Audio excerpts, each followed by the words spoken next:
Hello everyone and welcome to Grade My 1119. This is the show where you send me your essays and I will grade them according to SPM 1119 standards together with you on YouTube so you can see where you are and how you can improve. Are you satisfied with the video quality of your webcam?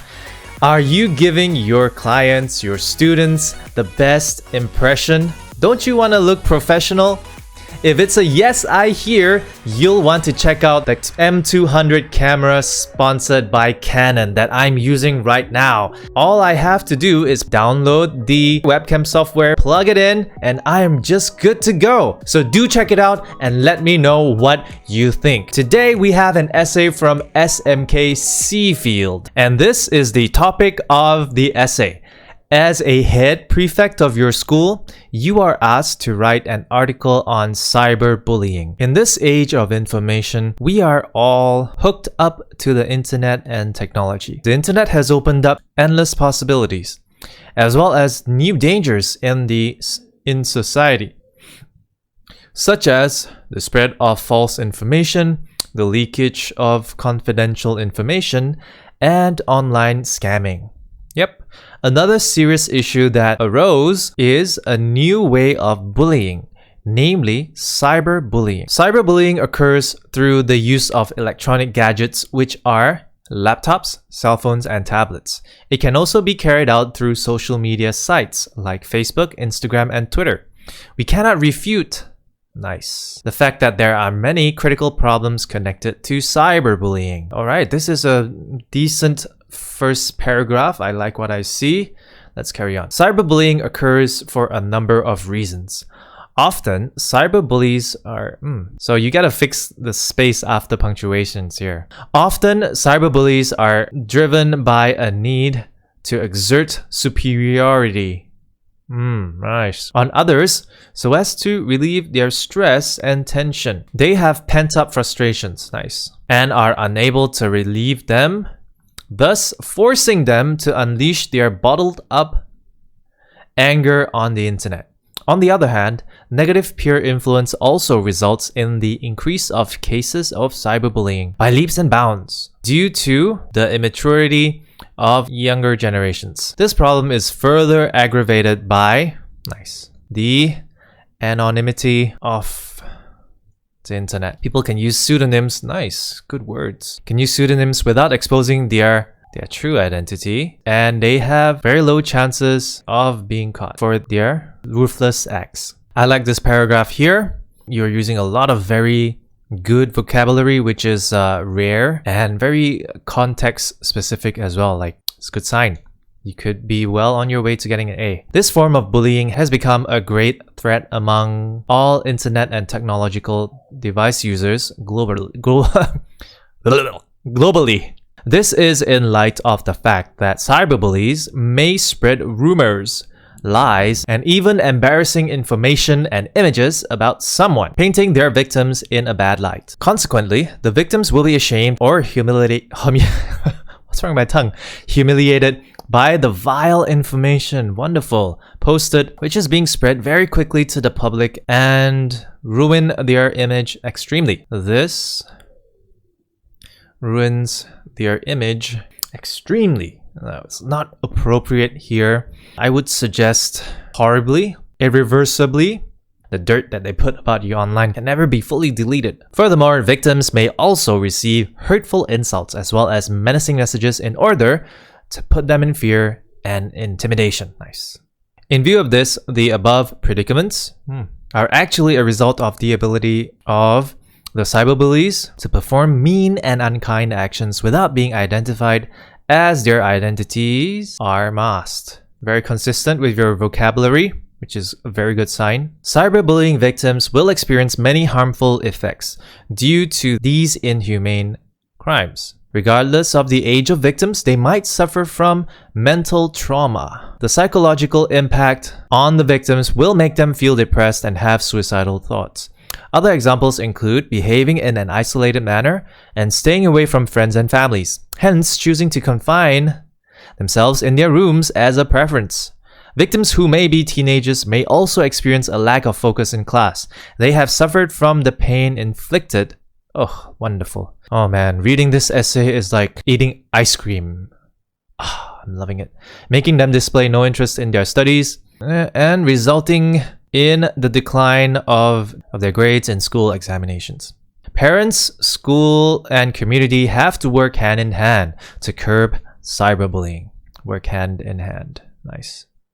Curb. There is an urgent need to have programs for the prevention of cyberbullying. These programs should be incorporated into the school curriculum so that students can learn how to use their internet safely, properly, and carefully.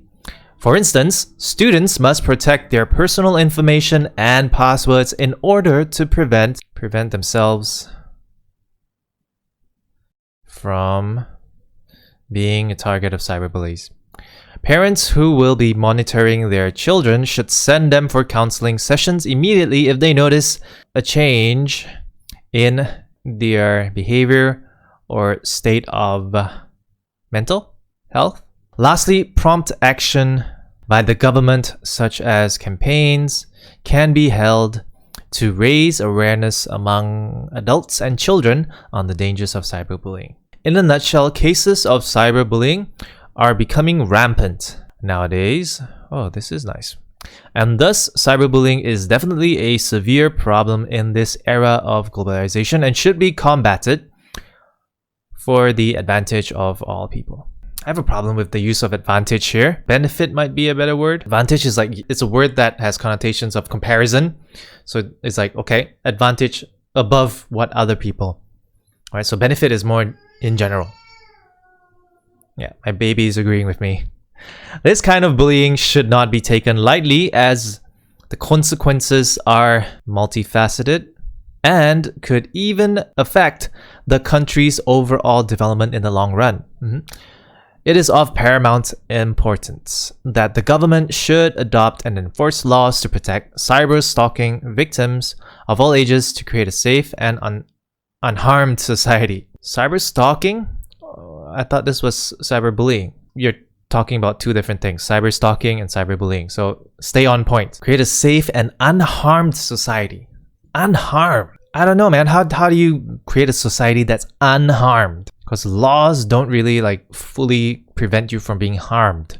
Conducive online society or online environment, because you're talking about society online, right? Cyberbullying. Okay, I think that this is one of the better essays that I have read on this show. Take a look at this essay here. You can see that there are a lot of green merit marks for good vocabulary use, and you can also see a lot of orange markings denoting grammar and vocabulary issues. So what do you think? What do you think an essay like this should score? You can pause the video while you think. I will reveal the grade in a bit. Okay, have you made a decision on what the grade is? Why don't you let me know in the comments before you hear the answer? I'm inclined to giving this essay a low A. Let's read the criteria for an A before we award the grade, okay? Language is entirely accurate apart from very occasional first draft slips. So no, there are more than occasional first draft slips. Although there are paragraphs with, first draft slips, like this one and this one, but there are also paragraphs with a lot of errors. Sentence structure is varied and shows that the candidate is able to use various types of sentences to achieve a particular effect. Yes. Vocabulary is wide and is used with precision. Yes. Punctuation is accurate and helpful. Spelling is accurate. Yep. Paragraphs are well planned, have unity, and are linked. Yes. Topics addressed with consistent relevance. Yes. Interest of the reader is aroused and sustained throughout the writing. Yes. Let's look at B, just to see whether it's a better fit. Language is accurate. Yes, for sure. Occasional errors are either minor or first draft slips. So occasional errors. Vocabulary is wide enough to convey intended shades of meaning with some precision. This is definitely more than some precision. Sentences show some variation of length and type. Yep. Punctuation is almost accurate and generally helpful. Yes. Spelling is nearly always accurate. Yes. Paragraphs show some evidence of planning. Yep. piece of writing is relevant to the topic, yes. Interest of the reader is aroused and sustained, yes. So I think that this essay qualifies for more than a high B. So I would give this a low A. And some people might just give this a high B. So what do you think? Do you agree with what I said? Let me know in the comments. You can disagree with me, I don't mind. So that's it. Thank you so much for watching. If you would like to have your essays graded too, send an email to this address that you see on screen right now. If you like what I've done and you think that this is helpful, please do me a favor, like and subscribe for more so that I am motivated to make more of this kind of content. And please send me your essays. I would love to read them and grade them on YouTube so that everybody in Malaysia and in the world can learn from each other and we can form a beautiful, harmonious learning society. Well, that's it from me today. I'll see you next week. Bye!